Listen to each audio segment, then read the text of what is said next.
ঢাকার কোলাহলের ভেতরে লুকিয়ে আছে এমন এক স্থাপত্য যা শুধু সময়ের সাক্ষী না, বরং নিজের অস্তিত্ব টিকিয়ে রাখার এক অসাধারণ গল্পও বলে। চলুন আজকে আমরা কারতালাব খান মসজিদের সেই অবিশ্বাস্য কাহিনীটা জেনে নিই। শুরুতেই একটা ভাবনার মতো প্রশ্ন, আচ্ছা, কখনো কি এমন কোনো বিল্ডিংয়ের কথা শুনেছেন যেটা নিজেই নিজের মেরামতের খরচ জোগাড় করতে পারে? এই প্রশ্নটা নিয়েই আজকে আমাদের পুরো আলোচনা। হ্যাঁ, আমাদের এই প্রশ্নের উত্তরটা কিন্তু লুকিয়ে আছে পুরান ঢাকার বেগম বাজার এলাকার একটা ঐতিহাসিক মসজিদে।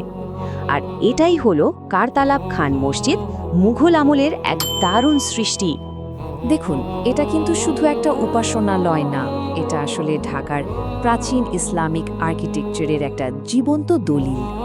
মুঘল শাসনামলের শিল্প আর সংস্কৃতির কি চমৎকার একটা উদাহরণ হিসেবে এটা আজও দাঁড়িয়ে আছে। তো প্রশ্ন আসতেই পারে, কে বানালেন এই অসাধারণ স্থাপনাটি?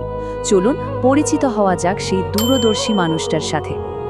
এই মসজিদটা যিনি বানিয়েছিলেন তার নাম কারতালাব খান, যদিও আমরা তাকে ইতিহাসে মুর্শিদ কুলি খান নামেই বেশি চিনি। তিনি কিন্তু শুধু একজন মুঘল প্রশাসকই ছিলেন না, পরে তিনি বাংলার প্রথম নবাব হয়েছিলেন। তো মুর্শিদ কুলি খানের এই প্ল্যানটা বাস্তবে রূপ দিতে সময় লেগেছিল প্রায় 4 বছরের মতো। ভাবা যায়, কাজটা শুরু হয়েছিল একদম 1700 সালে আর শেষ হতে হতে 1704 সাল। সেই সময়ের হিসাবে এটা কিন্তু বেশ বড় একটা প্রজেক্ট ছিল। আচ্ছা, এবার আসি সেই আসল ব্যাপারটাতে, মানে ঠিক কী কারণে এই মসজিদটা এত স্পেশাল। এর ডিজাইনেই ছিল এমন এক বুদ্ধিদীপ্ত কৌশল যা এঁকে দিয়েছিল পুরোপুরি স্বনির্ভরতা। আর সবচেয়ে অবাক করা ব্যাপার কি জানেন? এর দীর্ঘমেয়াদী রক্ষণাবেক্ষণের যে সমাধান, সেটা কিন্তু আর কোথাও না, মসজিদের একদম নিজের কাঠামোর মধ্যেই লুকিয়েছিল। প্ল্যানটা ছিল খুবই সহজ, কিন্তু অবিশ্বাস্য রকমের কার্যকর। চিন্তা করে দেখুন, মসজিদটা বানানো হলো একটা বেশ উঁচু প্ল্যাটফর্মের উপর। তারপর সেই প্ল্যাটফর্মের ঠিক নিচেই বানানো হলো অনেকগুলো দোকান। আর এই দোকানগুলো থেকে যে ভাড়া আসতো, সেই টাকা দিয়েই মসজিদের সব খরচ, মানে রক্ষণাবেক্ষণ থেকে শুরু করে সব কিছু চলতো। কি দারুণ একটা সেলফ সাস্টেইনিং মডেল, তাই না?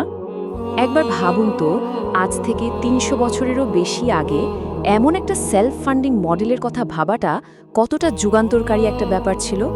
এটা আসলে শুধু একটা মসজিদ বানানোর পরিকল্পনাই ছিল না, বরং এর ভবিষ্যৎকে সুরক্ষিত করার একটা স্থায়ী ব্যবস্থা ছিল।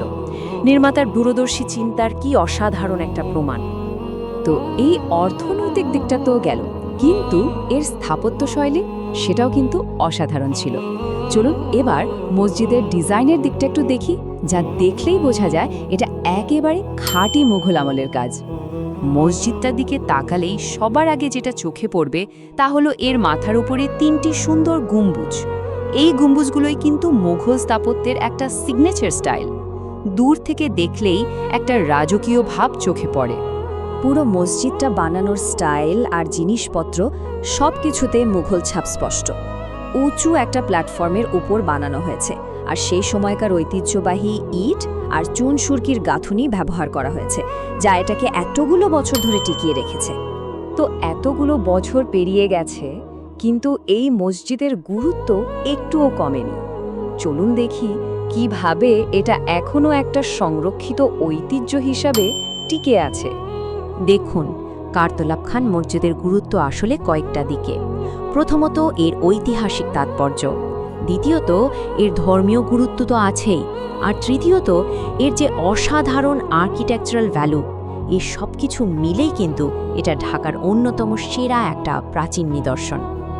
আর সবচেয়ে বড় ব্যাপার হলো এই অমূল্য স্থাপনাটি এখন সুরক্ষিত। বাংলাদেশ সরকারের প্রত্নতত্ত্ব অধিদপ্তর এখন এর দেখাশোনা করে, মানে এটা এখন একটা প্রোটেক্টেড হিস্টোরিক্যাল সাইট। সবশেষে একটা প্রশ্ন কিন্তু মাথায় ঘুরপাক খায়। 300 বছরেরও বেশি পুরনো একটা স্বনির্ভর ডিজাইন, আজকে যখন আমরা সাস্টেনেবল আর্কিটেকচার নিয়ে এত কথা বলছি, তখন এই পুরনো মডেলটা কি আমাদের নতুন কিছু শেখাতে পারে?